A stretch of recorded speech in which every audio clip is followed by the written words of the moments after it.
So I want to talk a little bit about biodiversity, how we calculate it, and what do we mean when we say biodiversity.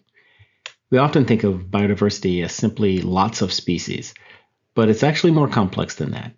We need to consider not just how many species there are, but also how evenly individuals are spread among species.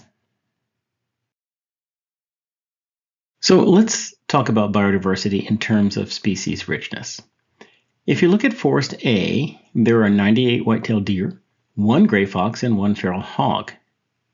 If you look at Forest B, there are 33 white-tailed deer, 33 gray foxes, and 34 feral hogs. So before I tell you the answer, which of these is more diverse in terms of species richness? Well, since species richness simply means how many different species are present, you could look at both Forest A, where there's white-tailed deer, gray fox, and feral hog, and then look down at Forest B, where there are again white-tailed deer, gray foxes, and feral hogs. Each one of the forests has 3 species. Since that is the definition of species richness, you might look at both of these forests and say, oh, they are equally diverse. However, if you were to walk through Forest A, because there are 98% white-tailed deer and only 1 gray fox and 1 feral hog, you'd be unlikely to run into anything other than white-tailed deer as you pass through that forest. That's different than Forest B, where they're equally distributed, and you would be equally likely to run into white-tailed deer, gray foxes, or feral hogs. Now, of course, that ignores the ecology of each of those species, but in general, if you were to walk through Forest B, you're more likely to see different species than you will in Forest A, based simply on the distribution of individuals in each species. So we've already talked a little bit about species richness, which is simply the number of species present. Now let's talk about species abundance. Species abundance considers the number of individuals or the population size of each species. So in our example, there are 98 individual white-tailed deer in the population. There's 1 gray fox and there's 1 feral hog.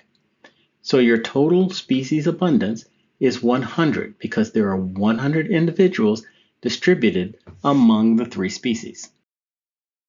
So now let's take a look at the abundance of Forest B. Notice that in Forest B, there are 33 white-tailed deer, 33 gray foxes, and 34 feral hogs. Now, if you look at it intuitively, we might say, well, yeah, they're more evenly distributed, and that one should be more biodiverse. However, if we use just the metric, again, of species abundance, the total is 100 because there are 100 individuals distributed among the 3 species, just like in Forest A.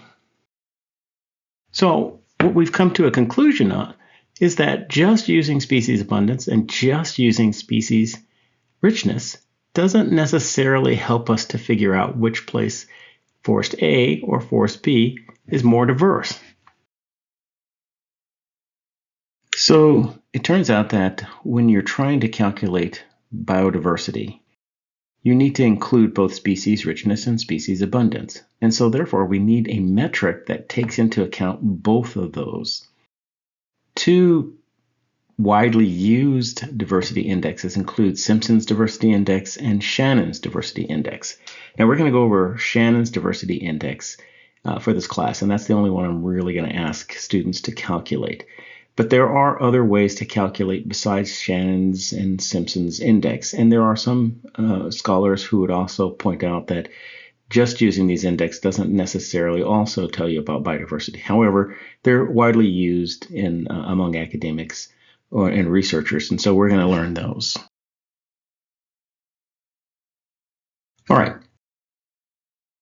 One of the first things we need to do before we do a Shannon's index, or as part of doing the Shannon's index, is we need to talk about and calculate a species relative abundance. How do we do that? Well, let's start with the examples of A and B.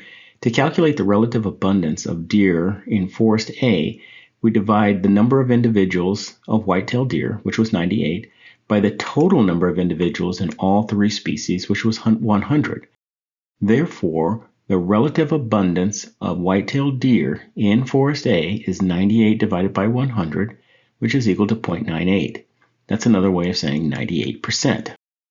Forest B, the relative abundance of deer, was 33 divided by 100, which is equal to 0.33, which is another way of saying 33%. So to get from the decimal point to the percentage, just multiply by 100.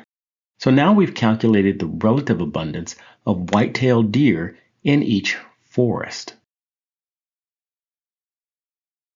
Before we calculate a Shannon's index, let's first calculate the relative abundance for each species in Forest A.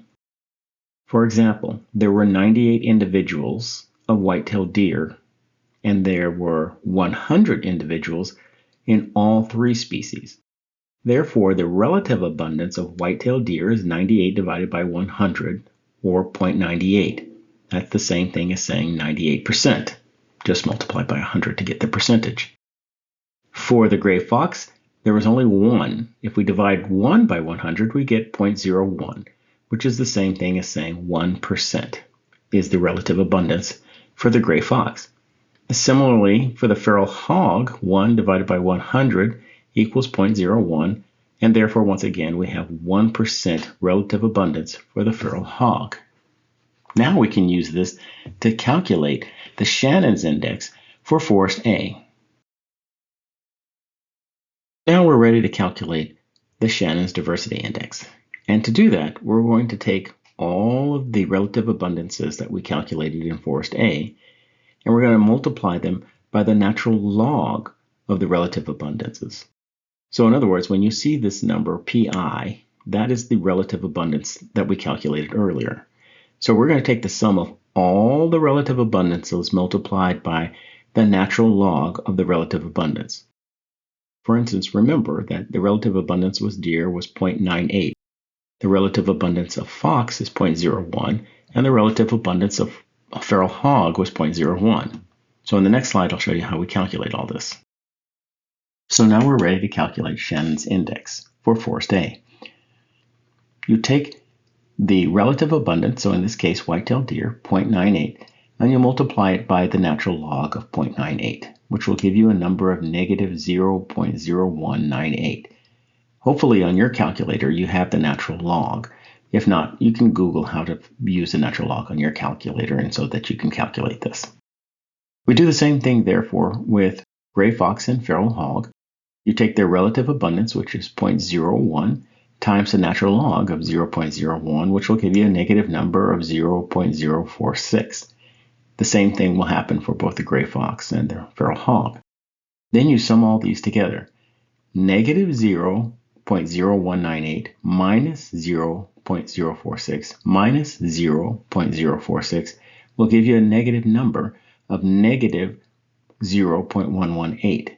And then you multiply that by negative 1 so that you get a positive number. Therefore, your Shannon's index for Forest A is 0.118.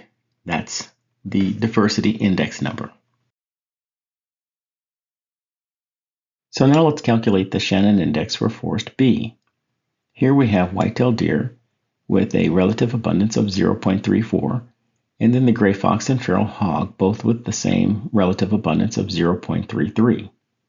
So for white-tailed deer, we multiply 0.34 times the natural log of 0.34, which will give us a negative 0.367. The calculation for gray fox and feral hog is the same, 0.33 times the natural log of 0.33, which is equal to negative 0.366. That will apply both for the gray fox and the natural hog because they have the same relative abundance in Forest B. When you add all these together, negative 0.367 minus 0.366 minus 0.366 gives you a negative 1.099. And if you multiply that by negative 1, you get a 1.099. All right, so let's now talk about how we interpret Shannon's index when we are looking at biodiversity in Forest A and Forest B. So for Forest A, Shannon's index calculated to be 0.118 versus forest B, where the Shannon's index calculated to be 1.099. Which is higher? The 1.099 in forest B. Therefore, we would say biodiversity is higher in forest B. Why? Because a low Shannon index means one or more species dominate, whereas a higher Shannon index means species are more evenly distributed. So therefore, the biodiversity index, Shannon's index, means that forest B is more biodiverse. So let me close this lesson by talking about the maximum Shannon index. So if you remember, in forest B, almost all of the individuals in all three species were distributed evenly. Because this example uses only three species, the maximum diversity possible will be if all three species had the same number of individuals, which is close to what we saw in forest B. For example, if all three species proportions were evenly distributed, 100 divided by 3, which is 0.33, in that case, your maximum Shannon diversity is going to be 1.09. So the maximum index of all species were distributed evenly is 1.09. The Shannon index depends upon richness, or the number of species, and the abundance, number of individuals. With 3 species, we saw that the max was 1.099. With 10 species, the maximum is going to be 2.302 as a Shannon index. With 100 species, the maximum is going to be 4.605. So as you can see, the number of species is important when determining the Shannon index. Therefore, the maximum number of species is going to be dependent on both the abundance and the number of species. It's important to keep in mind.